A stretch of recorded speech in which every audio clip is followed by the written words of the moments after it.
ವರ್ತೂರು ಸಂತೋಷ್ ಅವರು ಏನಾದರೂ ರಾಜಕೀಯಕ್ಕೆ ಬರುವಂಥ ಪ್ಲ್ಯಾನ್ ಇದೆಯಾ? ಕಾರಣ ಹೇಳ್ಬಿಡ್ತೀನಿ, ಯಾಕೆ ನಾನು ಈ ಪ್ರಶ್ನೆಯನ್ನು ಕೇಳಿದೆ. ಆರಂಭದಲ್ಲಿ ವರ್ತೂರು ಸಂತೋಷ್ ಅವರು ಡೌನ್ ಆಗಿರ್ತಾರೆ, ಮಧ್ಯೆ ಒಂದು ಘಟನೆ ಆಗುತ್ತೆ. ಆ ವಿಚಾರದಿಂದ ವರ್ತೂರು ಸಂತೋಷ್ ಅವರು ದೊಡ್ಡ ಮಟ್ಟದ ಎಲ್ಲೊಂದು ಡಿಪ್ರೆಷನ್ಗೆ ಹೋದ ರೀತಿಯಲ್ಲಿ ಇರ್ತಾರೆ.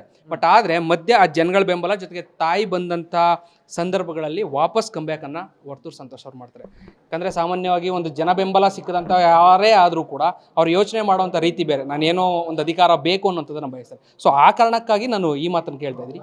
ರಾಜಕೀಯಕ್ಕೆ ಬರೋಕ್ಕೆ ಅನ್ನೋಂಥ ಪ್ಲ್ಯಾನ್ ಏನಾದರೂ ಇದೆಯಾ, ಹೇಗೆ?